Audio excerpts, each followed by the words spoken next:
Hi everyone, welcome to my channel and welcome to the series of international business. Last video में हमने पढ़ी थी HO theory और आज हम लोग पढ़ने वाले हैं लियोनटिफ थ्योरी और इसको हम लोग बोलते हैं लियोनटिफ पैराडॉक्स।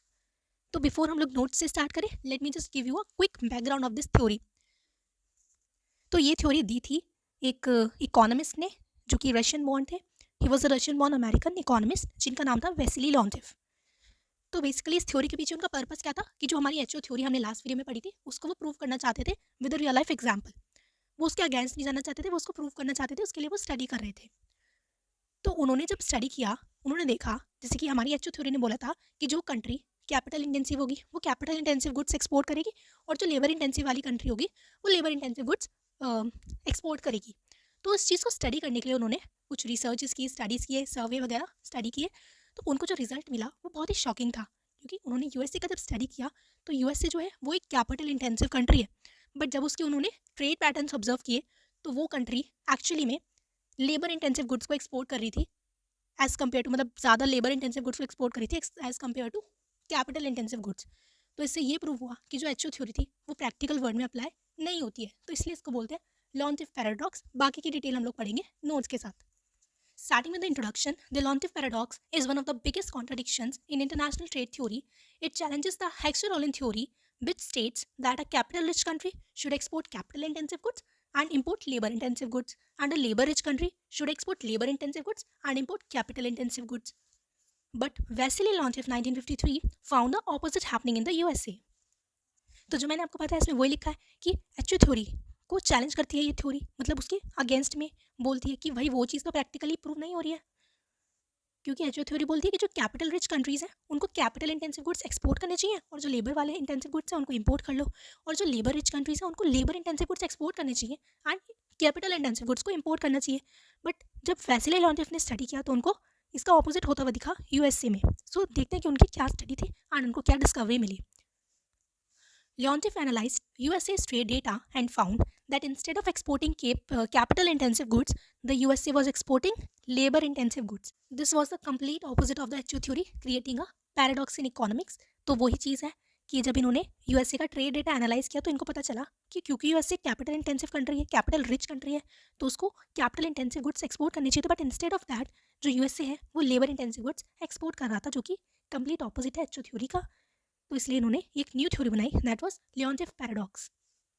अगर हम इसको रियल वर्ल्ड एग्जांपल के थ्रू समझें तो एचओ थ्योरी क्या बोलती है कि उनको वो गुड्स बनाने चाहिए जो कैपिटल इंटेंसिव है, यानी कि यूएसए को उन गुड्स को एक्सपोर्ट करना चाहिए, जैसे कि स्टील हो गया, हैवी मशीनरी हो गया, ये सब कैपिटल इंटेंसिव इंडस्ट्री के गुड्स हैं।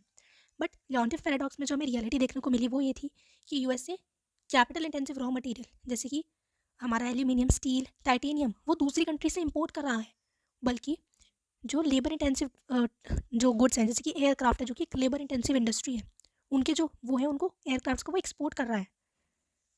यानी कि जो यूएसए है वो है एक capital rich country, but capital intensive raw materials को वो इम्पोर्ट कर रही है और जो उनकी लेबर बेस्ड टेक्नोलॉजी है उसको वो एक्सपोर्ट कर रही है।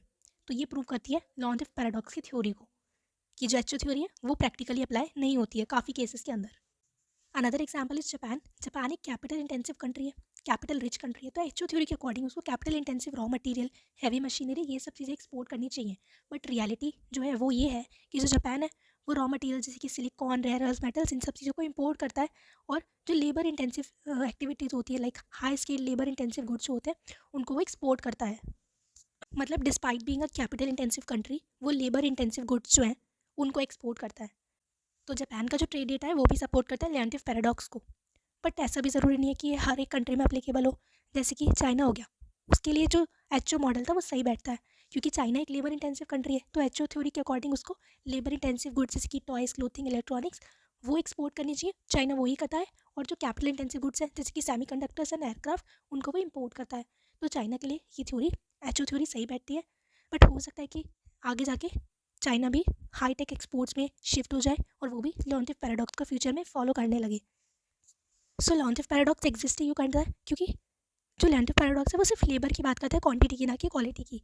जैसे कि एचओ मॉडल ने बोला कि जिस कंट्री के पास लेबर कम है वो लेबर वाली गुड्स एक्सपोर्ट नहीं करेगी, बट एक्चुअली में हो सकता है जिन कंट्रीज़ के पास लेबर कम है जैसे कि USA, Germany and Japan, but उनके पास जितना लेबर है वो बहुत ही हाईली स्केल्ड है और उसकी पूरी वर्ल्ड में डिमांड है, तो वो जो है तब भी वो लेबर इंटेंसिव गुड्स को एक्सपोर्ट करेगी, जो कि हमें देखने को मिलता है कई कंट्रीज़ में। तो इसलिए हो सकता है कि कम लेबर होने के बावजूद उनका जो लेबर है वो बहुत स्किल्ड है, इसलिए वहाँ पर लेबर इंटेंसिव गुड्स एक्सपोर्ट हो।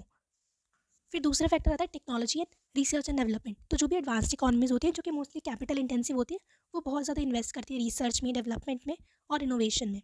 और ये जो पूरी रिसर्च एंड डेवलपमेंट की इंडस्ट्री होती है वो लेबर इंटेंसिव होती है। तो इसलिए जो इनके प्रोडक्ट्स होते हैं जो एक्सपोर्ट होते हैं वो रिसर्च एंड डेवलपमेंट वाले हैवी प्रोडक्ट्स होते हैं जिनमें स्किल्ड लेबर की ज़रूरत होती है ये सारे काम करने के लिए। तो ये भी एक एक्सेप्शन हो सकता है। Then there is trade policies and globalisations. Tariffs, trade restrictions, global supply chains, ये सभी ट्रेड पैटर्न्स को अफेक्ट करती है, इसलिए लॉन्टिफ पैराडॉक्स एग्जिस्ट करता है और अच्छी थ्योरी कहीं कहीं पे हमें गलत प्रूव होती हुई दिख जाती है।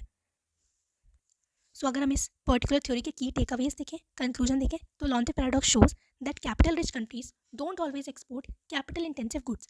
यानी कि जो हमारी लॉन्टिफ पैराडॉक्स ने क्या बोला कि जो अच्छो थ्योरी बोलती थी उसका उल्टा, कि कैपिटल रिच कंट्री ज़रूरी नहीं है कि हमेशा कैपिटल इंटेंसिव गुड्स ही एक्सपोर्ट करे, और जो लेबर इंटेंसिव कंट्री ज़रूरी नहीं कि वो हमेशा लेबर इंटेंसिव गुड्स ही एक्सपोर्ट करें। Instead they often export high skilled labour intensive goods like aircraft, luxury cars, IT services and electronics. मतलब ऐसे भी हो सकता है कि जो कैपिटल रिच कंट्रीज़ हैं वहाँ का जो लेबर है बात भले ही वो कैपिटल से कम है बट वो बहुत ही हाईली स्किल्ड है, तो इसलिए वो high skilled labour intensive goods को भी एक्सपोर्ट करते हुए हमें मिल सकते हैं। इसके रियल वर्ल्ड एग्जांपल्स हैं USA, Germany, Japan and India. ये सारी कंट्रीज सपोर्ट करती हैं इस पैराडॉक्स को। चाइना अभी के लिए एक एक्सेप्शन है बट हो सकता है वो फ्यूचर में it also move towards the paradox. This was all you need to know about Leontief paradox. And if you want to learn about other theories as well, then do check out the channel and stay tuned for more such lectures where we will be covering all the theories in short videos like this one. Thank you.